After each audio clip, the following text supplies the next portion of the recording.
Ma'am दशाओं का तो रोल है ही, बट हाँ। हम ट्रांजिट को, हाँ। गोचर को इतनी इंपॉर्टेंस देते हैं, जी। मुहूर्त हम गोचर के हिसाब से निकालते हैं, जी। और विवाह में भी गोचर का बहुत बड़ा रोल है। बिल्कुल बिल्कुल। आपके अकॉर्डिंग किस प्रकार गोचर को समझना चाहिए to activate the right luck in your life? Okay, अच्छा, अभी हम क्योंकि बात करें शादी की, शादी से रिलेटेड लक, तो देखिए शादी के लिए गोचर में जो ग्रह एक्टिव होने चाहिए वो हैं जुपिटर और सैटर्न। जब तक जुपिटर और सैटर्न, जिसको हम डबल ट्रांजिट कहते हैं, जब तक जुपिटर और सैटर्न की दृष्टि या जब तक इन दोनों ग्रहों की कृपा सेवेंथ लॉर्ड या सेवेंथ हाउस में बैठे ग्रह से नहीं होगी, तब तक शादी का योग या शादी नहीं होगी। मैम हम गुण मिलान की बात करते हैं, हम यूजुअली ये देखते हैं कि किसी के बहुत सारे गुण मिल गए फिर भी वो शादी नहीं चल रही, किसी के बहुत कम गुण मिले and they are doing really well. तो यहाँ पे एग्जैक्टली हमें और क्या कुछ देखना चाहिए? तो इसको देखिए, इसका सिर्फ एक नेगेटिव नजरिया ही दिखाया जा रहा है कि मांगलिक से शादी हो या मांगलिक है तो गलत है, ऐसा नहीं है। राइट तो इस अगेन वही पॉइंट में फिर से कह रही हूँ कि सिर्फ मांगलिक नॉन मांगलिक के बेसिस पे शादी हाँ या ना मत करिए। और ये रिसर्च किया हुआ है कि बहुत से ऐसे कपल्स हैं जो कि एक मांगलिक है और नॉन मांगलिक है, उनकी शादी चली है, और दोनों मांगलिक है और उनकी शादी नहीं चली है। संतान होने के बाद किसी की लाइफ इतनी प्रॉस्परस हो जाती है जी, तो वो कॉम्बिनेशंस कैसे होंगे जो कि उस राइज और डाउनफॉल को दिखाएंगे संतान के आने से?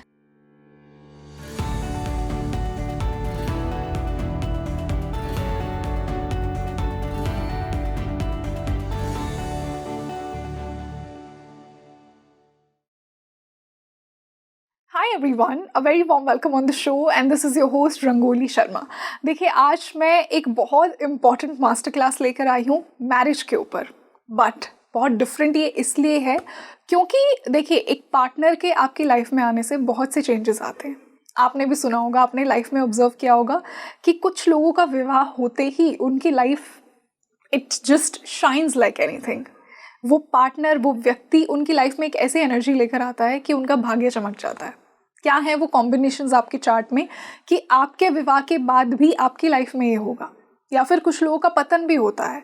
वी सी अ डाउनफॉल की लाइफ पहले बहुत अच्छी थी लेकिन कुछ ऐसे चेंजेस हुए उस व्यक्ति के आने से कि आपको समझ ही नहीं आ रहा लाइफ में क्या हो रहा है। आज मैंने इसी कॉन्टेक्स्ट में डिस्कस किया है कि कैसे एक पार्टनर के आने से आपका भाग्य चमकेगा या आपका डाउनफॉल होगा, या आपकी कुंडली में आप कैसे देख सकते हैं। आज हमने ये डिटेल्ड मास्टर क्लास की है एक बहुत ही डिटेल्ड एस्ट्रोलॉजर के साथ, जिनके साथ हम हमेशा ऐसे नुआंस डिस्कशंस करते हैं। I would like to welcome once again Riddhi Bahl on Speaking Tree. Riddhi ma'am, a very warm welcome on the show. Thank you so much Rangoli. बहुत अच्छा लग रहा है फिर से मिलके, और एक उतना ही इम्पोर्टेंट टॉपिक आज मैंने चुना है। मैम, ज्योतिष को अप्रोच करने का एक बहुत बड़ा रीज़न है विवाह, शादी। बिल्कुल। जैसे हम करियर के लिए एस्ट्रोलॉजी की कंसल्टेशन लेते हैं, हेल्थ के लिए। I think one of the most important factors is marriage and relationship, जिसके लिए लोग ज्योतिष की गाइडेंस लेना चाहते हैं। कई बार हम बहुत से ऐसे केसेस देखते हैं कि विवाह के बाद लोगों का लक एक्टिवेट हुआ, उनकी लाइफ में वो फाइनेंशियल स्टेबिलिटी एक्टिवेट हुई एक दूसरी एनर्जी उनके पार्टनर के आने से। आज के मेरे पॉडकास्ट का जो मेजर टॉपिक है वो यही है कि कैसे एक व्यक्ति के चार्ट में ये क्लियरली दिखता है कि विवाह के बाद आपकी लाइफ में वो राइज आएगा या फिर वो डाउनफॉल भी आएगा, क्योंकि हम ये भी देखते हैं। तो मैम, मैं शुरुआत यहीं से करूँगी कि बेसिक टर्म्स में कोई लेमन अगर इस पॉडकास्ट को देख रहा है, उसे ज़्यादा एस्ट्रोलॉजी की डिटेल्स नहीं पता, वो कैसे समझेगा अपनी कुंडली से कि मैं अगर विवाह करूंगा या करूंगी तो मेरी लाइफ में वो राइज, वो लक एक्टिवेट होगा, मेरा भाग्य चमकेगा। यहीं से हम शुरुआत करते हैं। ओके, तो देखिए सबसे पहले हम बात करें शादी की कि जो भाग्य चमक रहा है वो शादी के बाद चमक रहा है। तो सबसे पहले तो सप्तम भाव आएगा ही आएगा। भाग्य चमक किसका रहा है? मेरा चमक रहा है, मतलब लग्न, मैं लग्न हुआ, राइट। तो लग्न आएगा, 7th हाउस आएगा, तो ये तो पहले बताएगा शादी का। अब भाग्य का घर है 9th हाउस, राइट। अब जब हम कहते हैं चीज़ें किस्मत बदलेगी या भाग्य बदलेगा, तो हम अक्सर ना मॉनेटरी टर्म्स में ही बात करते हैं रंगोली कि शादी के बाद अच्छा समय आएगा, मतलब पैसे आएंगे, राइट। गेन्स होगा कि भाई हमने कोई नया काम शुरू किया, उसमें हमें बहुत फ़ायदा हुआ, या हम नए घर में गए, जो भी हम मटीरियल टर्म्स में ही देखते हैं। तो उसके लिए जो घर हम देखते हैं वो है 11वां घर। तो यदि 7वें घर का संबंध 9वें भाव से और 11वें भाव से है, तो इसका मतलब किसी से भी आपकी शादी हो रही है, चाहे आप मेल हैं चाहे आप फीमेल हैं, तो एक तो जो आपका पार्टनर है वो आपके भाग्य में इजाफा कर रहे हैं, दूसरा उस भाग्य के कारण आपके जो है गेन्स, जो मटेरियल गेन्स हैं लाइफ में, वो आपको देखने को मिलेंगे। ओके। या और अब जो आपने दूसरा क्वेश्चन पूछा था जो बहुत इंपॉर्टेंट है कि शादी के बाद चीज़ें उल्टी हो गई, मतलब कि अच्छा खासा काम चल रहा था या जो भाग्य हम कह रहे थे कि भाग्य उदय होगा, वो उदय नहीं हुआ, भाग्य का पतन हो गया। तो ये कैसे देखेंगे? देखिए ये बहुत इंपॉर्टेंट है, और जब हम कुंडली मिलाते हैं तो ये एक बहुत इंपॉर्टेंट पॉइंट हो जाता है जो कि देखने वाला होता है, और लोग अक्सर इस पॉइंट को नहीं देखते हैं। जब हम कुंडली मिलाते हैं तो लोग सिर्फ गुण मिलान का नंबर कितना है, मांगलिक नॉन मांगलिक है कि नहीं है, इसी बेसिस पे शादी के लिए हाँ या ना करते हैं। बल्कि ये जो पॉइंट जो मैं भी आपको बताने वाली हूँ ये बहुत इंपॉर्टेंट है। अगर आपके पास चॉइस है, देखिए लव मैरिज जहाँ हो रही है वहाँ तो चॉइस नहीं है, क्योंकि लड़का लड़की ने डिसाइड कर लिया कि हम यहाँ शादी करेंगे, तो वहाँ पत्री क्या मैच कर रही है क्या नहीं कर रही है उसको आप, मैं तो बल्कि कहूँगी लव मैरिज हो रही तो पत्री खोलिए ही नहीं, राइट। पर अगर अरेंज मैरिज है जहाँ पे आपके पास चॉइस है, तो वहाँ पे जब हम पत्री मैचिंग कर रहे हैं तो ये बहुत इंपॉर्टेंट पॉइंट हो जाता है कि एक पार्टनर की, मान लीजिए लड़के की कुंडली लीजिए, लड़के की कुंडली में जो 7th लॉर्ड है, जो सप्तम भाव का स्वामी है, वो लड़की की कुंडली में अगर 6, 8 और 12 से कनेक्शन बना रहा है तो ये शादी के लिए अच्छा नहीं है। यही चीज़ हम लड़की की कुंडली में देखेंगे कि लड़की की कुंडली में अगर उनका सप्तम भाव का स्वामी लड़के की कुंडली में 6, 8 और 12 से संबंध बना रहा है, तो ये उनके लिए अच्छा मैच नहीं है। आप इस केस में मैं एडवाइज ये करूंगी कि शादी ना करें, क्योंकि ये ऐसा कॉम्बिनेशन शादी में प्रॉब्लम्स क्रिएट करेगा, लेकर आएगा। तो ये रूल नंबर 1 है कि जो डाउनफॉल है उसका, ये बहुत बड़ा रूल आज आपने बताया है कि 7th हाउस का लॉर्ड अगर 6th, 8th, 12th में है दूसरे व्यक्ति की कुंडली में, तो ये कहीं ना कहीं आपका डाउनफॉल लेकर आएगा। बिल्कुल। और अगर मैं मैम अब डिटेल में राइज के कुछ कॉम्बिनेशंस की बात करूं कि राइज होगा आपकी लाइफ में, वो क्या कॉम्बिनेशंस हैं? तो देखिए जैसे हमने बात की, पहले तो हम बेसिक घर पकड़ेंगे जिसमें 7वां घर, 9वां भाव और 11वां भाव पकड़ेंगे। उसके अलावा हम इन तीनों भावों का एनालिसिस नवांश में करेंगे, क्योंकि हम शादी की बात करें और शादी के बाद की बात करें कि शादी के बाद कैसा होगा।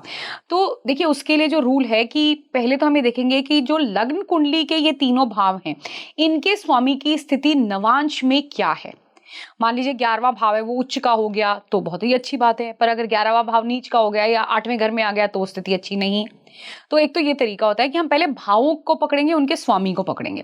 दूसरी चीज आती है प्लैनेट्स, जैसे कि जुपिटर हो गया, शुक्र है, शुक्र जो है लग्जरी का कारक है, उसकी क्या स्थिति है। जुपिटर है जो कि संपन्नता का कारक है, प्रोस्पेरिटी का कारक है, उसकी स्थिति क्या है लग्न कुंडली में और नवांश कुंडली में। चंद्रमा की हम स्थिति देखेंगे कि चंद्रमा मन का कारक है, चंद्रमा आपका माइंडसेट है, तो चंद्रमा की स्थिति क्या है अगेन लग्न कुंडली में और नवांश कुंडली में। अगर इनकी स्थिति अच्छी है या इम्प्रूव हो रही है या बेटर हो रही है तो ये बहुत ही अच्छा कॉम्बिनेशन है कि शादी के बाद जो है चीज़ें आपके लिए लाइफ में जो है वो बेटर होंगी। उसके अलावा रंगोली देखिए जैसे चतुर्थ भाव है, चतुर्थ भाव जो है वो सुख का है, हैप्पीनेस का है। तो नवांश कुंडली में ये भी देखिए कि चतुर्थ भाव की क्या स्थिति है, क्योंकि जैसे मैंने कहा शादी की बात कर रहे हैं और नवांश जो है शादी के बाद, तो जिससे मेरी शादी हो रही है क्या मैं उसके साथ खुश हूँ, क्या उससे मुझे सुख मिल रहा है। क्योंकि देखिए ऑब्वियसली मटेरियल चीज़ें होंगी तभी खुशी होगी, तभी सुख मिलेगा, क्योंकि आजकल के ज़माने में हम मटेरियल चीज़ों को ही ज़्यादा महत्व देते हैं। पर एक शादी में सुखी रहना, शादी में खुश रहना, उसमें आज के ज़माने में पैसा बहुत इंपॉर्टेंट रोल प्ले करता है, आपका करियर बहुत इंपॉर्टेंट रोल प्ले करता है। तो वो क्या स्थिति होगी, तो वो जो है चतुर्थ भाव जो है वो बताएगा। अब चतुर्थ भाव में कोई बेनिफिक है, चाहे नीच का भी हो, पर अगर बेनिफिक बैठा है, जैसे मैंने जुपिटर की बात की है, शुक्र की बात की, तो ये जो है अच्छी सिचुएशन बता रहा है। चतुर्थ भाव का स्वामी अच्छी पोजिशन में है, तो इस केस में भी शादी के बाद चीज़ें हमारे लिए अच्छी होंगी। हम 10th हाउस को भी इंपॉर्टेंस देंगे, क्योंकि कर्म है, प्रोफेशन है, तो हमारे एक्शंस, हमारे कर्म एक दूसरे के प्रति किस तरह के होंगे, और वो कर्म पे बहुत निर्भर करता है कि मैं मेरे पार्टनर के साथ खुश रहूंगी या सुखी रहूंगी कि नहीं। ये 10th हाउस से कनेक्ट, ये 10th हाउस से कनेक्ट करेंगे। जैसे मैंने बोला नवांश के 10th हाउस को हम देखेंगे एक दूसरे की कुंडली में, मतलब लड़के की अगर हम बात कर रहे हैं तो जिनसे उनकी शादी हो रही है जिन लड़की से, उनकी कुंडली के नवांश के दशम भाव को हम देखेंगे। सिमिलर चीज हम लड़की के केस में अप्लाई करेंगे तो कर्म भाव हो गया, प्लस अब 10th हाउस में प्रोफेशन भी आ जाता है, क्योंकि प्रोफेशनल हैप्पीनेस बहुत जरूरी है आज के टाइम में। क्योंकि वो डिफाइन करती है आपका स्टेटस भी, तो आपका स्टेटस क्या है, आप जीवन में ग्रो करेंगे कि नहीं करेंगे, तरक्की होगी कि नहीं होगी, ये दशम भाव से पता चलेगा। तो दशम भाव की स्थिति को भी एनालाइज करना बहुत ज्यादा जरूरी हो जाता है। देखिए लग्न कुंडली में जो बता रहा है दशम भाव, वो मेरी एफर्ट बता रहा है, मेरा करियर बता रहा है कि वो किस तरह का होगा। देखिए लग्न कुंडली जो है ना वो प्रॉमिस है, है ना, कि भाई हमारे लाइफ में जो ट्रेंड है, हमें क्या मिला है, हमारे ग्रह हमें क्या देंगे, ये लग्न कुंडली है। अब वो किस एक्सटेंड तक देंगे, कि भाई आपका गवर्नमेंट जॉब है, ठीक है, वो लग्न कुंडली से आपको पता चल गया, पर गवर्नमेंट जॉब में भी आप किस लेवल पे जाओगे और आपकी राइज किस लेवल तक की है, वो आपके डिविजनल चार्ट D10 हुआ या D9 हुआ, वो बताएंगे आपको कि वो एक्सटेंड क्या है। तो यही जब हम शादी की बात करते हैं स्पेसिफिकली, तो शादी के बाद हुए वो गेन्स, चाहे वो प्रोफेशनल गेन्स है, चाहे वो material gains in terms of money है, या कई लोग कहते हैं कि जी जब से हमारी शादी हुई उसके बाद हमने बहुत सारी प्रॉपर्टीज बना ली, तो इस तरह का गेन, राइट। तो ये स्पेसिफिक गेन्स जो है वो हम देखते हैं उन स्पेसिफिक घरों से। तो दशम भाव जो आएगा वो आएगा कि मेरी शादी के बाद मेरा करियर में एकदम जंप आया, तो वो नवांश का जो दशम भाव है वो एक्टिव होगा और उसका कनेक्शन नवम भाव से बनेगा, क्योंकि वो आपका लक का कारक है, और उसका कनेक्शन आपके 7th हाउस से बनेगा। तो ये बहुत क्लियर, मतलब कहते हैं एक स्टैंप लग गया, एक ठप्पा लग गया कि हाँ भाई शादी के बाद आपका करियर अच्छा होगा ही होगा। तो मैम यहाँ पे इस लक को या फिर इस धन योग को एक्टिवेट करने के लिए कौन से और प्लैनेट्स का क्या बहुत बड़ा रोल होगा, इस पर भी मैं बात करना चाहूँगी। हाँ, तो देखिए जैसे जुपिटर और वीनस, शुक्र वैसे भी कारक है संपन्नता का, प्रोस्पेरिटी का, और जहाँ शादी की बात हो रही है तो जुपिटर आएंगे क्योंकि वो कारक है शादी के। शुक्र और जुपिटर दोनों ही कारक है शादी के। हम एक फीमेल की चार्ट में जो है गुरु को जुपिटर जो है उसको हस्बैंड का कारक मानते हैं, और एक मेल के चार्ट पे शुक्र को पत्नी का कारक मानते हैं। और शादी इन जनरल के लिए हम शुक्र को देखते हैं, चाहे वो मेल हो चाहे फीमेल हो, कि शादी की क्या कंडीशन रहेगी उसके लिए हम शुक्र की कंडीशन देखते हैं।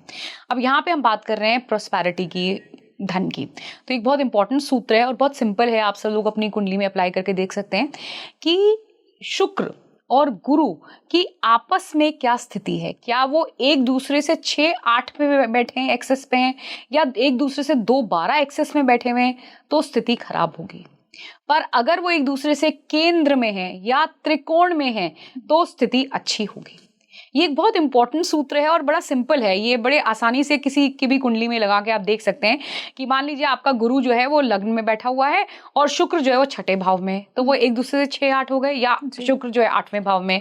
तो ऐसी स्थिति जो है ये आपकी लग्न कुंडली में, अभी मैचिंग की बात नहीं कर रहे। अच्छा, ये हमें खुद की नेटल कुंडली में आप देख रहे हो कि आपकी कुंडली में, लग्न कुंडली में शुक्र और जुपिटर जो है उनकी क्या स्थिति है आपस में एक दूसरे के साथ। यदि वो एक दूसरे से केंद्र में है कि भाई गुरु जो है वो 4थे घर में बैठे हुए हैं और शुक्र जो है 7वें घर में बैठे हैं, तो एक दूसरे से केंद्र में हुए, तो ऐसी स्थिति में शादी के बाद जो है चीजें आपके लिए अच्छी होंगी। पर यदि यही 6, 8 और 12 से कनेक्शन बना रहे हैं आपस में एक दूसरे के साथ में, तो शादी के बाद स्थिति अच्छी नहीं होगी। ओके। पर रंगोली देखिए, ज्योतिष में हमेशा एक बात का ध्यान रखिएगा, सिर्फ एक कॉम्बिनेशन को पकड़ के चलना या एक ग्रह को पकड़ के प्रेडिक्शन करना ये गलत हो जाता है। बहुत सारी चीजें होती हैं जो कि हमें इन टोटालिटी देखनी होती है, दशा देखनी होती है, गोचर देखना होता है। ये सारी चीजें जो है मिला के किसी सिचुएशन के बारे में हमें बताती हैं। पर हाँ, ये जो कॉम्बिनेशन हैं ये एक इंडिकेशन दे देते हैं कि हाँ भाई स्थिति में सुधार आएगा या नहीं, स्थिति ऐसी ही रहेगी या जैसी स्थिति है उससे भी और खराब स्थिति हो जाएगी। Ma'am rightly said. और जैसा आपने दशा की बात की, दशा का क्या रोल है, क्योंकि जिस दशा में एक व्यक्ति आपकी लाइफ में आता है, जिस दशा में आप विवाह करते हैं, वो भी आपकी लाइफ को एक बहुत बड़े लेवल पर अफेक्ट करता है।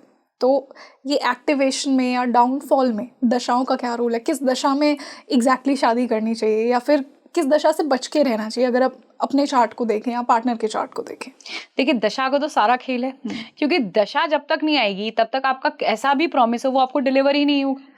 और ज्योतिष में तो बहुत इंपॉर्टेंट प्रिंसिपल है कि सही दशा का सही समय पे आना, ये बहुत इंपॉर्टेंट प्रिंसिपल है। अगर मान लीजिए आपका कोई ग्रह बहुत अच्छा है पर उसकी दशा जो है आपको बचपन में आके चली गई, चलिए अगर बचपन में आई तो आपके कारण आपके आसपास के लोगों का भला होगा, पर मान लीजिए अगर ओल्ड एज में आई तो आपके मतलब ठीक है आपके आसपास लोग उससे जरूर बेनिफिट होंगे क्योंकि आपकी अच्छी दशा चल रही है, पर अगर वो सही समय पे आए, मतलब जब आप उसको एंजॉय कर सकें, तो वो बहुत इंपॉर्टेंट हो जाती है, राइट?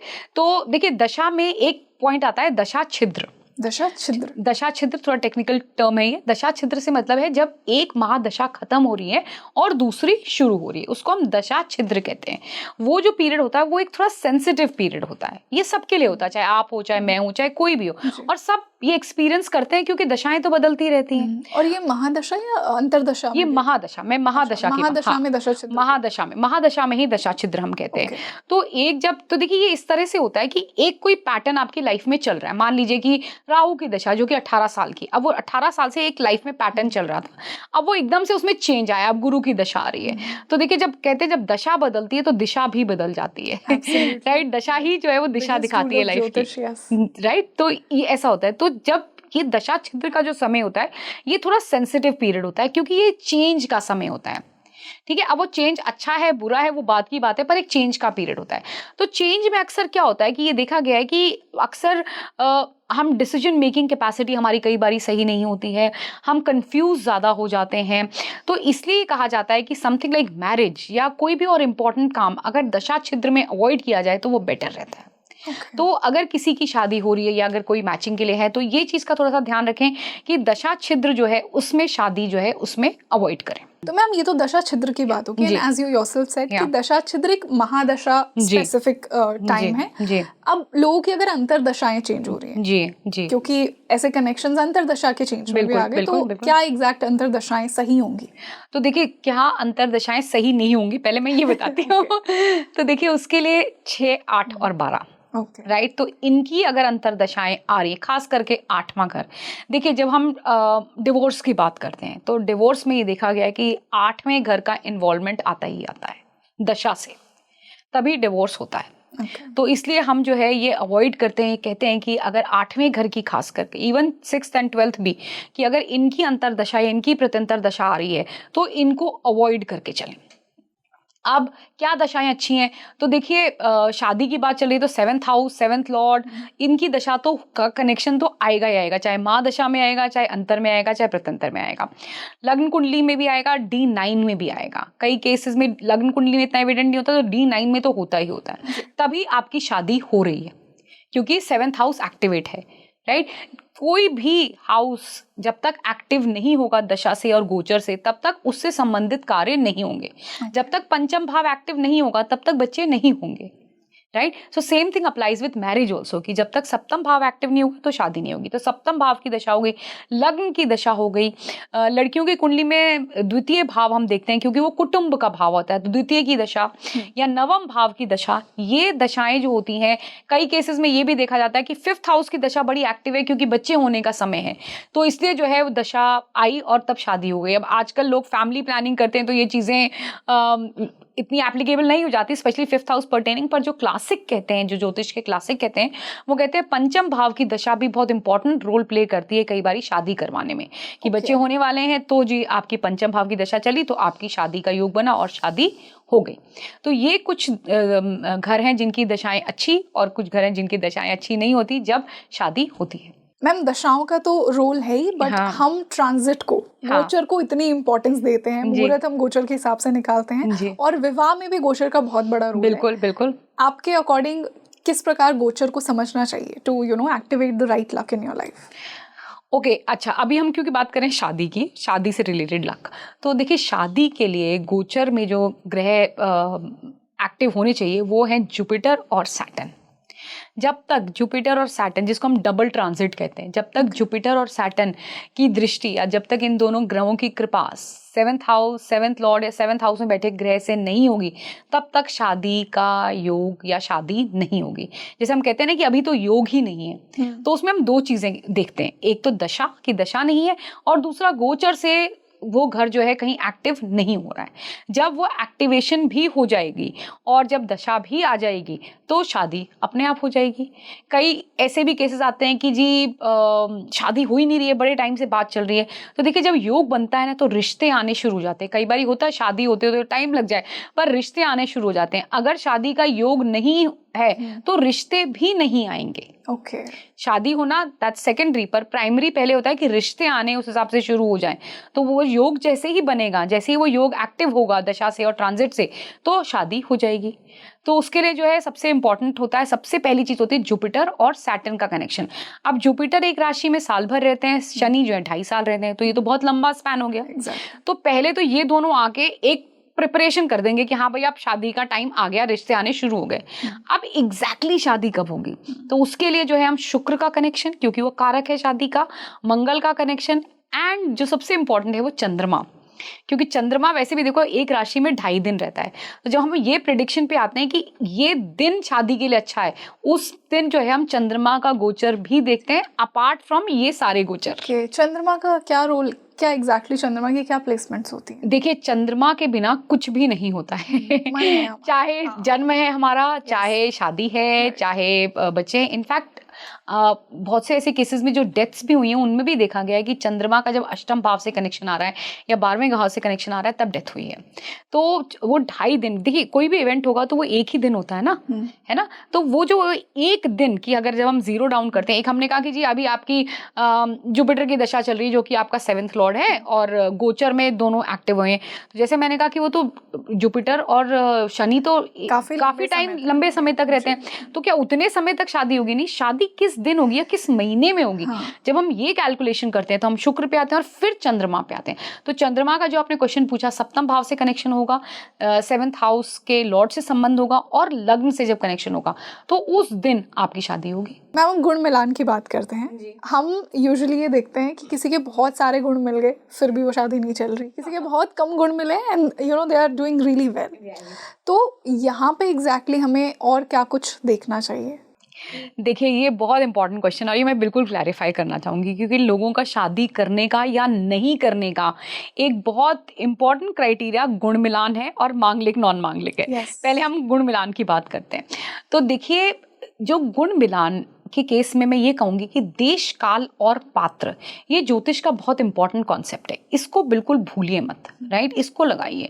तो जब ये गुण मिलान जो 8 गुण हैं जिनको फर्दर पॉइंट्स जिनका टोटल करके 36 बनता है, और जो ये गुण का क्राइटेरिया है, ये आज के टाइम पे इतना वैलिड और एप्लीकेबल नहीं है जो जिस समय लिखे गए थे तब हुआ करता था।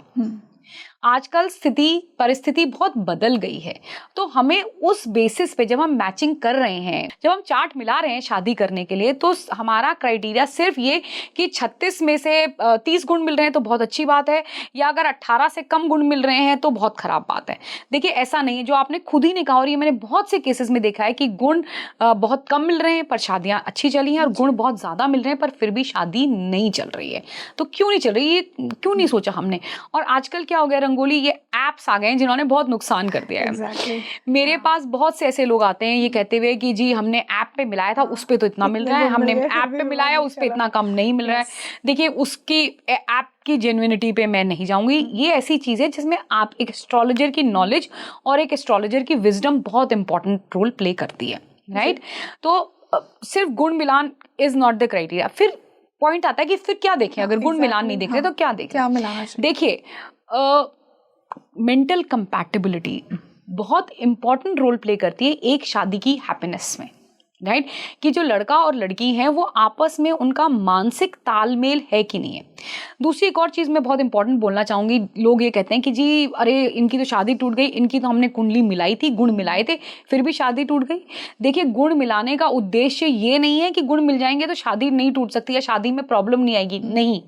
गुण मिलाने का उद्देश्य ये है कि अगर कोई क्राइसिस का टाइम आया, जो कि हर किसी के जीवन में आता है, हर किसी की शादी में आता है, तो उस समय क्या ये पति पत्नी एक दूसरे का साथ निभा पाएंगे, क्या ये एक साथ चलेंगे? ये ऑब्जेक्टिव है गुण मिलान का। ये नहीं कि 36 में से 30 गुण मिल गए तो बस इनकी लाइफ में कोई प्रॉब्लम ही नहीं आएगी या इनकी शादी नहीं टूटेगी, ऐसा नहीं है। इसीलिए हम कई बारी कह देते कि अरे एस्ट्रोलॉजी बेकार, पर हम ये नहीं देखते कि हमने उसका एप्लीकेशन ही सही तरीके से नहीं किया, उसको समझा नहीं कि पर्पस क्या है, उसका पर्पस क्या है। एग्जैक्टली तो आप उसको अगर सही से अप्लाई करेंगे तो इससे आपको बहुत सारे इंडिकेशंस, बहुत सारे आपके सवालों के जवाब मिल जाते हैं। बिल्कुल राइट। तो जो मैं कह रही थी आपको कि मेंटल कंपैटिबिलिटी, मानसिक मिलन जो है ना वो बहुत ज़रूरी है किसी भी शादी को चलने के लिए। तो उसके लिए चंद्रमा का रोल बहुत इंपॉर्टेंट हो जाता है। लग्न की स्थिति बहुत इंपॉर्टेंट हो जाती है कि लड़के का लग्न जो है और लड़की का लग्न जो है, उनके जो स्वामी वो आपस में परस्पर दोस्त हैं कि नहीं है, उनकी स्थिति कुंडली में, एक दूसरे की कुंडली में क्या है, चंद्रमा किस तरह से स्थित है। चंद्रमा एक दूसरे से 6, 8 या 2, 12 में तो स्थित नहीं है, तो इसका मतलब उनकी आपस में मेंटल कंपैटिबिलिटी नहीं है। राइट। तो ये चीज़ें जो होती हैं ना ये बहुत ज़्यादा इंपॉर्टेंट हो जाती हैं। दूसरी चीज़ जो आजकल बहुत ज़्यादा केसेस मेरे पास स्पेशली आते हैं वो है हैविंग चिल्ड्रन, बच्चे होना। ये एक टाइम पे इतना इम्पोर्टेंट इशू नहीं हुआ करता था, पर आजकल ये बहुत ज़्यादा इम्पोर्टेंट हो गया है। तो जब हम मैच मेकिंग कर रहे हैं तो हम ये देख सकते हैं कि हाँ इनके शादी के बाद बच्चे होंगे कि नहीं होंगे। अगर होंगे तो ईजीली होंगे या कोई मेडिकल इंटरवेंशन होगी, या नहीं इनके तो चांसेस ही नहीं है। तो ये बहुत से ये चीज़ें जो हैं ये इंडिकेट करती हैं। देन फाइनेंशियल कंडीशन कि लड़के लड़की की, जैसे हमने प्रोफेशन की बात करी कि इनका करियर कैसा रहेगा, इनकी फाइनेंशियल स्टैंडिंग कैसी रहेगी शादी के बाद, ये सारी चीज़ें जो है ना ये बहुत ज़्यादा इंपॉर्टेंट हो जाती हैं। रादर देन कहना कि सिर्फ कि ये 36 गुण मिल रहे हैं और इतने नहीं मिल रहे हैं, ये इतना रेलेवेंट नहीं है। तो आप अगर शादी किसी के घर में आपके हो रही है तो सिर्फ इस बेसिस पे कि गुण इतने मिल रहे हैं और हम शादी करें या ना करें वो मत करिए। And ma'am as you rightly said कि लव मैरिज में क्या होता है कि you have already chosen that other person. जी जी। तो इसीलिए लव मैरिज में वो एक कंडीशन आ जाती है कि I will be there for you. Right right. हम गुण मिलन में भी, और आप एक दूसरे की मेंटालिटी से, एक दूसरे के स्वभाव से अच्छी तरह से वाकिफ है, आपको पता है कि ये किस तरह से या ये ऐसी स्थिति में किस तरह से रिएक्ट करेंगे, तो आप कहीं ना कहीं वो मेंटली प्रिपेयर्ड होते हैं, उसको आपने इसको एक्सेप्ट किया उस तरह से। राइट। तो वो हो जाता है। अब जहाँ पे आप अननोन हो, आप अरेंज मैरिजेस जैसे हम कहते हैं कि आप एक दूसरे को नहीं जानते हो, तो वहाँ पे ये सारी चीजें देखना बहुत ज्यादा जरूरी हो जाता है। इंटरेस्टिंग। मैम आपने साथ में कहा कि मांगलिक का भी बहुत इंपॉर्टेंट रोल है। मांगलिक दोष एक इतना बदनाम दोष है और हमेशा से इसे इतना एक्सप्लॉइट किया गया है इस नाम को, मांगलिक को अपने आप में, कि दोनों मांगलिक की शादी होनी चाहिए। What is it according to you, और ये कितना एप्लीकेबल है? बहुत हुआ बनाया है मंगल का, बहुत ज्यादा, और एक बहुत नेगेटिव डर पैदा किया हुआ है। देखिए पहली बात तो ज्योतिष कोई डरने की चीज नहीं है, और ये मांगलिक तो बिल्कुल भी नहीं है। दिस इज मतलब बहुत एज ओल्ड प्रिंसिपल है, बहुत समय से चला आ रहा, और बिल्कुल जैसे कहते हैं डीप रूटेड, जड़ पकड़ लिए लोगों ने कि बस मांगलिक की तो मांगलिक से ही शादी होनी चाहिए, और अगर नहीं हुई तो मतलब लोग एक्सट्रीम में चले जाते हैं कि दूसरे पार्टनर की शायद डेथ ही हो जाए। देखिए ऐसा नहीं होता है। अगेन देश काल और पात्र आ जाता है। जिस समय पे ये प्रिंसिपल्स लिखे गए थे तब का समाज अलग था, तब की स्थिति अलग थी, तब की मेडिकल कंडीशंस अलग थी हुआ करती थी, तब की एज स्पैन, आयु का जो स्पैन था वो बहुत डिफरेंट था। आज के समय में ये बहुत ज़्यादा डिफरेंट स्थिति है। आज के समय में हम बहुत डिफरेंट स्थिति में रह रहे हैं। खास करके रंगोली लड़कियों के केस में, अगर लड़की मांगलिक है तो उसको बहुत ही नेगेटिव लिया जाता है, मतलब बेचारी ने कोई पाप कर दिया, कोई क्राइम कर दिया, जबकि Mars is like energy, power. Exactly. अब यही पॉइंट में करना चाह रही हूँ। और उस लड़की को बेचारी को पता भी नहीं है कि उसकी कुंडली में मार्स कहाँ बैठा है, पर वो उसको बोला जाता है तुम मांगलिक हो, जैसे बहुत गलत काम करते हैं। देखिए मार्स जो है ना that is a planet for energy and competition. तो और ये हम लोगों ने एक रिसर्च भी करी थी और उसमें हमने देखा था कि स्पेशली गर्ल्स, लड़कियां जो मांगलिक हैं, they are doing exceptionally well in the career. वो अपने करियर में बहुत सक्सेसफुल है। क्यों? क्योंकि मंगल जो एनर्जी और कंपटीशन का कारक है वो उनको काफी अच्छी पोजीशन दे रहा है करियर में। खास करके जो स्पोर्ट्स वुमेन है, जो लेडीज स्पोर्ट्स में, गर्ल्स जो स्पोर्ट्स में है, तो उनके लिए तो मंगल स्ट्रांग होना जरूरी है ही है, नहीं तो वो कैसे परफॉर्म कर पाएंगी। तो इसको देखिए, इसका सिर्फ एक नेगेटिव नजरिया ही दिखाया जा रहा है कि मांगलिक से शादी हो या मांगलिक है तो गलत है, ऐसा नहीं है। राइट। तो इस अगेन वही पॉइंट में फिर से कह रही हूँ कि सिर्फ मांगलिक नॉन मांगलिक के बेसिस पे शादी हाँ या ना मत करिए। और ये रिसर्च किया हुआ है कि बहुत से ऐसे कपल्स हैं जो कि एक मांगलिक है और नॉन मांगलिक है, उनकी शादी चली है, और दोनों मांगलिक है और उनकी शादी नहीं चली है। जैसा मैं बार बार कह रही हूँ कि ज्योतिष में सिर्फ एक ग्रह को लेके या एक प्लैनेटरी कॉम्बिनेशन को लेके आप प्रेडिक्शन नहीं कर सकते, टोटलिटी में हम देखते हैं। और यहाँ तो हम शादी की बात कर रहे हैं, तो लग्न कुंडली के साथ साथ हम नवांश कुंडली को भी उतनी इंपॉर्टेंस देंगे। और मैम बहुत कॉमन भी है मांगलिक होना, राइट? जितना मैं जानती हूँ बहुत सारे लोग आपको मांगलिक मिलेंगे, बिल्कुल तो मिलेंगे, फिर तो बिल्कुल शादी बहुत डिफिकल्ट टास्क हो बिल्कुल बिल्कुल वही तो बहुत सारे लोग आपको आधी से ज्यादा दुनिया मांगलिक होगी, कोई ना कोई तो मांगलिक होगा ही होगा। तो फिर इस हिसाब से तो शादियां सारी टूटनी चाहिए, नहीं चलनी चाहिए, तो ऐसा नहीं होता। देखिए रंगोली खास करके ना ये पहले मैं बहुत सुनती थी, जो बड़ी बुजुर्ग लेडीज होती थी घर की, वो कहती थी अरे मांगलिक लड़की मत लेके आना है। क्यों? क्योंकि वो जब घर में आएगी तो लड़ाई झगड़ा ज्यादा करेगी, क्योंकि मंगल जो है वो लड़ाई झगड़े का कारक है। अब मुझे बताइए, जैसे मैंने कहा देश काल और पात्र, आजकल सब लड़कियां काम करने वाली हैं, राइट? अगर आप काम नहीं भी कर रहे हो, पर आज के जमाने में डे टू डे सर्वाइवल में भी कितनी एनर्जी हमारी जाती है, कितनी स्ट्रगल है। तो मुझे बताइए, जो लड़की सुबह से शाम तक बेचारी काम कर रही है, इतनी स्ट्रगल के बाद वो घर पे आ रही है, तो उसका मंगल तो बेचारा शाम तक वैसे ही थक जाएगा, उसमें कहाँ इतनी एनर्जी होगी कि वो घर में आके लड़ाई करे, राइट? तो देखिए तो ये थ्योरी बिल्कुल गलत है। ठीक है, मंगल आपका स्ट्रॉन्ग है, तो आप में एनर्जी ज्यादा है, उस एनर्जी को आप सही जगह पे चैनलाइज करिए, वो ज्यादा जरूरी है। ये दोनों पे अप्लाई होता है, लड़का हो चाहे लड़की हो। कई पेरेंट्स आते हैं जिनका बच्चों का मंगल मुझे दिखता है कि बहुत स्ट्रांग है, तो मैं उनको ये एडवाइस करती हूँ, उनको कोई ना कोई फिजिकल एक्टिविटी में लगाइए, कोई ना कोई स्पोर्ट्स में इनको जरूर लगाइए, कुछ ऐसा काम करवाइए जिससे इनकी एनर्जी का सही यूटिलाइजेशन हो। देखिए लड़ाई झगड़ा करना या कोई भी नेगेटिव काम करना हम कब करते हैं? जब हमारी एनर्जी नेगेटिव वे में जा रही होती है। अगर हम उसको सही तरह से पॉजिटिव तरह से चैनलाइज करेंगे तो it will give positive results. जो वो सही यूटिलाइज नहीं होती, और मार्स के साथ यही प्रॉब्लम आती है कि वो अग्रेशन इसलिए बन जाता है because you did not use that energy in the right way. बिल्कुल सही कहा आपने, बिल्कुल। मैम इसी से आपने एक बात कही कि नवमांश का भी बहुत बड़ा रोल है, तो D9 में और ऐसे क्या प्लेसमेंट्स हैं जो कि इस वेल्थ और लक और प्रोस्पेरिटी को बता रहे हैं एक पार्टनर के आने से? देखिए जैसे मैंने कहा 9th हाउस का कनेक्शन आप देखेंगे 7th हाउस से और 11th हाउस से, तो 7, 9 और 11 का D9 में D9 में कनेक्शन, और लग्न तो आएगा ही आएगा। तो इनका कनेक्शन जितना आपस में स्ट्रॉन्ग होगा, मान लीजिए 7th लॉर्ड जो है वो एग्जॉल्ट होकर 9th हाउस में चलेगा। सॉरी, नेटल चार्ट में या पार्टनर के चार्ट में? ये हम देखिए, जैसे मैंने कहा लग्न कुंडली जो है वो प्रॉमिस है, वो आपको बता रही है कि आपके साथ ऐसा होगा, ठीक है ना। अब मान लीजिए आपका 7th लॉर्ड जो है वो 11th में चला गया, तो ये इंडिकेशन मिल गया कि शादी के बाद जो है वो प्रॉस्पेरिटी आएगी, या शादी के बाद धन लाभ होगा। अब कितना होगा वो नवांश बताएगा कि नवांश में लग्न कुंडली के 7वें घर की और 11वें घर की क्या स्थिति है, और फिर नवांश के ही 7वें घर की और 11वें घर की क्या स्थिति है। अगर उनकी स्थिति आपस में अच्छी है, उनका एक्सेस अच्छा है, मतलब एक दूसरे से केंद्र में बैठे हैं या त्रिकोण में बैठे हैं, तो ये बहुत अच्छी स्थिति है और ये बहुत अच्छे रिजल्ट देगी। प्लस उसकी दशा भी आ रही है आपको। देखिए एक तो प्रॉमिस हुआ कि हाँ भाई शादी के बाद इनका जो है इनका अच्छा होगा करियर या प्रॉस्पेरिटी आएगी। अब बहुत से लोग कहते हैं अरे हमें किसी ने कहा था प्रॉस्पेरिटी आएगी, पर ये तो कुछ हुआ नहीं, तो वो दशा नहीं आई ना।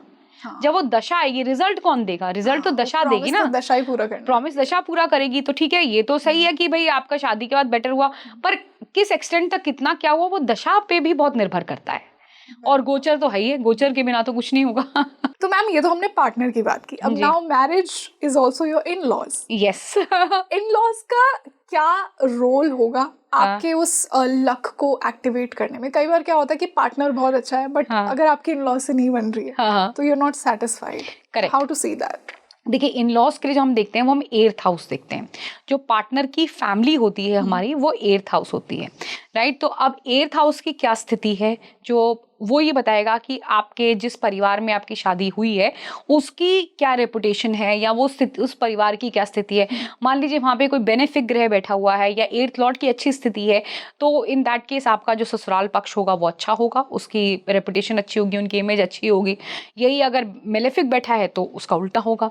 अब रही बात इन लॉज की, तो खास करके लोग मदर इन लॉ से संबंधित जरूर मुझसे सवाल पूछते हैं। तो देखिए मदर इन लॉ के लिए जो है हम दशम भाव 10th हाउस देखते हैं। तो अब 10th हाउस की क्या स्थिति है, 10th लॉर्ड कहाँ पे गया हुआ है। अब मान लीजिए जैसे अगर 10th लॉर्ड डेबिलिटेटेड है, राइट, तो हम ये कहेंगे कि जो मदर इन लॉ हैं उनकी स्थिति उनके घर में बहुत अच्छी नहीं है। या 10th लॉर्ड जो है वो या मदर इन लॉ के कॉन्टेक्स्ट में बात करें, अब 10th हाउस तो बहुत उसके बहुत सारे सिग्निफिकेशंस है, पर ये हम सिर्फ मदर इन लॉ के कॉन्टेक्स्ट में ही बात करें। मान लीजिए 10th हाउस जो है या 10th लॉर्ड जो है वहाँ पे बेनिफिक प्लैनेट बैठा हुआ है, मान लीजिए जुपिटर बैठा है और अच्छी स्थिति में बैठा हुआ है, तो हम ये कहेंगे कि जो मदर इन लॉ है उनमें जुपिटेरियन कैरेक्टरिस्टिक्स होंगे, वो बड़ी समझदार होंगी, सेंसिबल होंगी, मेच्योर होंगी। तो इस तरह से जो है हम मदर इन लॉ का घर देखते हैं। उसका फिर लग्न से क्या कनेक्शन बन रहा है, क्योंकि इवेंचुअली हमें हमारे इन लॉज का देखना है, हमारे इन लॉ से हमारा क्या कनेक्शन बन रहा है। तो लग्न का दशम भाव से, लग्न का 10th लॉर्ड से क्या कनेक्शन बन रहा है वो डिफाइन करेगा कि मेरा रिलेशन मेरे इन लॉज के साथ किस तरह का होगा। और अगर हम इन लॉज की इन जनरल वो देखें, सॉरी मदर इन लॉ का, मैंने मदर इन लॉ बोला, इन लॉज मतलब, और यदि हम इन लॉज का इन जनरल देखें कि जिस परिवार में मेरी शादी हो रही है वो परिवार कैसा होगा, उसकी समाज में क्या इज्जत रेपुटेशन होगी, उसके लिए 8th हाउस और 8th लॉर्ड की स्थिति हमें देखनी होगी। और ये दोनों D1 और D9 में देखिए, जब हम शादी की बात करें तो नवांश को तो हम इग्नोर बिल्कुल नहीं कर सकते, हम जो D1 में देखेंगे वो हम D9 में तो देखेंगे ही देखेंगे। तो मैम यहाँ पे एक डाउट ये आता है कि D1 में आपने 8th लॉर्ड को देखा और D9 में देखा कि वो 8th लॉर्ड कहाँ बैठा है। बिल्कुल। D9 के 8th लॉर्ड का क्या? D9 के 8th लॉर्ड भी रोल प्ले करेगा, पर D1 देखिए, जैसे D1 मैंने कहा ना, D1 जो है वो पेड़ है, राइट, जो उसका फ्रूट है वो D9 है। तो वो फ्रूट कैसा है, अच्छा है, मीठा है, नहीं है, वो D9 बताएगा। तो हम पकड़ेंगे तो D1 से कि D1 का 8th लॉर्ड जो है उसकी स्थिति D9 में क्या होती है, राइट। तो वो हमें ब्रॉड तो आउटलुक वही देगा, जैसे कहते हैं एक ग्लांस में बता देना अच्छा या बुरा, वो तो D1 का ही लॉर्ड बताएगा। फिर आगे उस स्थिति में और क्या इंप्रूवमेंट होगा, किस तरह से चलेगी, वो D9 में जो बैठा प्लैनेट है, D9 के 8th लॉर्ड या D9 के 8th हाउस में जो बैठा प्लैनेट है वो बताएगा। मैम इसी से अगर मैं चाइल्ड की बात करूं, जैसा हम बात कर रहे थे कि इट्स नॉट जस्ट इन-लॉज और योर पार्टनर, आपके बच्चे भी आपका भाग्य लेकर आते हैं। बिल्कुल बिल्कुल। हम देखते हैं कि संतान होने के बाद किसी की लाइफ इतनी प्रॉस्परस हो जाती है जी, तो वो कॉम्बिनेशंस कैसे होंगे जो कि उस राइज और डाउनफॉल को दिखाएंगे संतान के आने से? देखिए 6th हाउस, बच्चे की कुंडली में 6th हाउस देखिए, बच्चे की कुंडली में 6th हाउस जो है वो फादर के प्रोफेशन को बताता है। ओके। क्योंकि वो 9th से 10th है। 9th हाउस फादर का हाउस होता है, वहां से दशम भाव आपका करियर हो गया, तो वहां से 9th हाउस की बच्चे की कुंडली में हम देख रहे हैं कि आप 9th हाउस और 6th हाउस चेक करिए। तो अगर 6th हाउस अच्छा है, 6th हाउस स्ट्रॉन्ग है जन्म के समय में बच्चे का, तो और या बेटर हो रहा है, उसकी दशा आ रही है, तो इसका मतलब फादर के लिए प्रोफेशनली जो है वो बच्चा अच्छा होगा, उसके आने से जो है ग्रोथ होगी। और वैसे देखिए कोई भी जब भी हम बात करते हैं प्रॉस्पेरिटी की या गेन्स की, तो 11th हाउस तो रोल प्ले करता ही करता है। तो जब बच्चा जब पैदा हुआ उस टाइम पे उसके पैदा होते ही 11th हाउस की दशा चल रही है या 11th लॉर्ड की दशा चल रही है, तो वो बच्चा जो है सर्टेनली गेन्स लेके आ रहा है हमारे जीवन में। तो इस तरह से जो है हम माता पिता दोनों की कुंडली में जो है ये चीज चेक करते हैं। ओके। प्लस सूर्य की स्थिति क्या है, सूर्य जो है वो फादर का कारक है। चंद्रमा की स्थिति क्या है, क्योंकि चंद्रमा जो है माता का कारक है। कई कुंडलियों में जैसे देखा गया है कि जी जब बच्चा पैदा हुआ तो चंद्रमा अच्छी स्थिति में नहीं था, 6 में था, 8वें में था या 12वें में था, तो ये इंडिकेट करता है कि जब बच्चा पैदा हुआ उस समय माता की स्थिति अच्छी नहीं थी। अब जब मैं कह रही हूँ स्थिति अच्छी नहीं थी, सिर्फ फाइनेंशियल नहीं कह रही हूँ, मेंटल भी हो सकती है, फिजिकल भी हो सकती है, इमोशनल भी हो सकती है, कि उस समय जो है वो किसी तरह से स्ट्रगल कर रहे थे। या अगर सूर्य की स्थिति अच्छी नहीं है तो वो शो करेगा कि उस समय में जो है पिताजी जो है वो स्ट्रगल कर रहे थे या उनके साथ अच्छा नहीं था।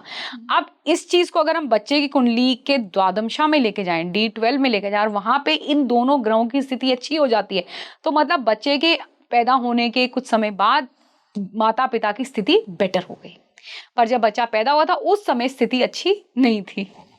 इंटरेस्टिंग। yes. तो मैम ये तो चाइल्ड के चार्ट में हो गया, पेरेंट के चार्ट में क्या कौन सा हाउस देखेंगे, क्या कॉम्बिनेशन? पेरेंट्स के लिए देखिए हम 5th हाउस देखते हैं। 5th हाउस बच्चों का घर है।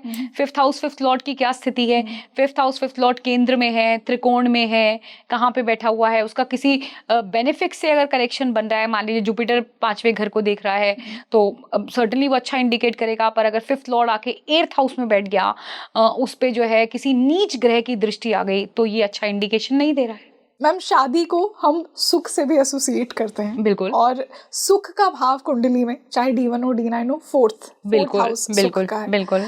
तो मैं इस पॉडकास्ट को एंड इसी सवाल के साथ करूंगी कि फोर्थ हाउस का क्या रोल है, उसकी क्या कंडीशन होनी चाहिए उस प्रोस्पेरिटी के लिए, मैरिज की प्रोस्पेरिटी। देखिए, सुख है, अगर प्रोस्पेरिटी होगी तभी सुख होगा। सुख और प्रोस्पेरिटी कहीं ना कहीं लिंक करते हैं, ठीक है। तो चतुर्थ भाव, फोर्थ हाउस जो है वो हमारे सुख का भाव है। तो जब मैं अपनी खुद की पर्सनल खुशी की बात कर रही हूँ तो मैं लग्न कुंडली के चतुर्थ भाव को देखूंगी कि भाई मेरा सुख का क्या क्राइटेरिया है, चतुर्थ भाव कहाँ गया है, चतुर्थ भाव का स्वामी कहाँ गया, फोर्थ लॉर्ड कहाँ पे है, फोर्थ हाउस में कौन सा प्लैनेट बैठा है, बेनिफिक बैठा है, मेलेफिक बैठा है, लग्न और फोर्थ हाउस के आपस में क्या रिलेशन है, भाई एक दूसरे से केंद्र में, त्रिकोण में है, 6, 8, 12 में अच्छी पोजिशनिंग नहीं है, तो वो डिफाइन करेगा कि मैं, मेरी लाइफ जो है वो उसमें सुख कितना इंपॉर्टेंट रोल प्ले करता है। मतलब मैं ज़्यादा टाइम सुखी रहूंगी या ज़्यादा टाइम दुखी रहूंगी, ठीक है ना। तो ये तो लग्न कुंडली में आपके बारे में आया। अब आया कि शादी के बाद का सुख, कि भाई शादी के बाद ऐसा तो नहीं होगा कि मैं रिग्रेट करने लग जाऊं, अरे ये मैंने शादी क्यों की, या शादी के बाद ऐसा होगा कि नहीं ठीक है, ऊपर नीचे हर शादी में चलता है, पर broadly I am happy in my marriage. उसके लिए हम D9 का जो फोर्थ लॉर्ड है और जो फोर्थ हाउस है उसकी कंडीशन देखेंगे। सबसे पहले अगर कोई भी बेनिफिक D9 के चौथे घर में बैठा है तो ये एक तरह का इंडिकेशन है कि शादी के बाद मैं खुश होंगी, मैं सुखी होंगी, मतलब आई will be happy with my marriage, कि मैंने जो शादी करी वो अच्छी मतलब मैंने सही डिसीजन लिया। उसके अलावा अगर फोर्थ हाउस पाप कर्तरी में आ गया, मतलब उसके दोनों तरफ खराब ग्रह बैठ गए, तो वो फोर्थ हाउस और थर्ड में, फिफ्थ और थर्ड में मान लीजिए पाप ग्रह बैठ गए, तो वो ये इंडिकेशन देता है कि मेरे आसपास, मतलब it is not a very good combination, कि ये जो है सुख में कहीं ना कहीं कुछ डिस्टर्बेंस ला रहा है। अब मान लीजिए फोर्थ हाउस में नीच का ग्रह बैठ गया या पाप ग्रह आके बैठ गया, तो या 8वें घर का स्वामी आके बैठ गया, तो वो तो स्थिति को अच्छा नहीं इंडिकेट कर रहा है। इसका मतलब कि मैं शादी के बाद जो है वो इंसान सुखी या खुश नहीं रहेगा। ओके तो चतुर्थ भाव जो है वो लग्न कुंडली का हमारे बारे में बताता है, और नवांश कुंडली में शादी के बाद के सुख की स्थिति के बारे में बताता है। मान लीजिए D9 का जो फोर्थ लॉर्ड है अगर वो क्रूर ग्रहों के साथ बैठा हो या क्रूर ग्रहों की दृष्टि हो, तो देखिए वही है कि वो कंफर्टेबल अगर नहीं है तो वही होगा कि आप कंफर्टेबल नहीं हो मैरिज में। देखिए रंगोली, एक होता है शादी का सुख होना, एक होता है शादी चलना। बहुत से लोग बोलते हैं कि शादी तो चल रही है पर हम सुखी नहीं है, है ना। तो वो ये सारे पैरामीटर्स जो है ना वो बताते हैं कि अब कोई बेनिफिक ग्रह है वो 7th हाउस से कनेक्शन बना रहा है। जुपिटर खास करके कहते हैं कि अगर जुपिटर की कृपा रही 7th हाउस पे तो शादी चल जाएगी। अब शादी चलाना और खुशी खुशी शादी चलाना, ये दो अलग अलग स्थिति हो जाती है। तो जुपिटर मान लीजिए 7th हाउस में बैठा हुआ है, लग्न कुंडली में बैठा है, नवांश में बैठा है, पर 4th हाउस एफ्लिक्टेड है हमारा, तो शादी तो चलेगी हमारी पर उसमें एक सुख की कमी होगी। Very important. और आज हमने उन्हीं पैरामीटर्स को डिस्कस किया। मैम बहुत ही इंसाइटफुल डिस्कशंस था। मैंने इतने मैरिज के पॉडकास्ट किए अभी तक, all the viewers know, but बहुत अलग और बहुत अद्भुत पॉडकास्ट था, क्योंकि आज हमने उस एनर्जी के, उस पार्टनर के आने से वो खुशी कैसे एक्टिवेट होगी उस पर डिटेल में चर्चा की। So I personally loved it a lot. आप सब भी अपनी कुंडली में मैच कीजिएगा, मैं भी मेरी में करूंगी, और we got a master class in itself. So I am super grateful and it's always a pleasure to discuss our mutual love jyotish with you. Thank you so much Rangoli, thank you. तो आज के इस पॉडकास्ट में मैंने सारे उन्हीं parameters को discuss किया जो कि ये बताते हैं कि एक दूसरे व्यक्ति, एक पार्टनर के आने से आपकी लाइफ में वो भाग्य कैसे चमकेगा। देखिए, हमारी कुंडली, हमारी लाइफ, ठीक है, हमारी फ्री विल है, हमारी डेस्टिनी है, बट जिन लोगों से हम लाइफ में अटैच होते हैं वो भी हमारी लाइफ को बहुत ज़्यादा अफेक्ट करते हैं। इसीलिए हमारे पेरेंट्स का, हमारे सिबलिंग्स का, हमारे बच्चों का, हमारे पार्टनर का बहुत बड़ा रोल है हमारी लाइफ को अफेक्ट करने में। सो यू टेल मी कि आपको आज का ये पॉडकास्ट कैसा लगा, आपने अपनी कुंडली से क्या कुछ मैच किया, आपने अपने मैरिज के क्या कॉम्बिनेशन देखे। आप मुझे अपनी पर्सनल स्टोरी बताइए कि आपके पार्टनर के आपकी लाइफ में आने से क्या चेंजेस हुए। I would love to know. और आपके जो भी डाउट्स हैं, जो भी क्वेरीज हैं, मुझे कमेंट सेक्शन में बताइए। मैं मैम से डिस्कस करके उन्हें आप तक आंसर ज़रूर पहुंचाऊंगी। मैं आपके लिए ऐसे ही इंसाइटफुल और इंटरेस्टिंग एस्ट्रोलॉजी के डिस्कशंस लेकर आती रहूँगी। This is your host rangoli Sharma. I will see you in another podcast. नमस्ते।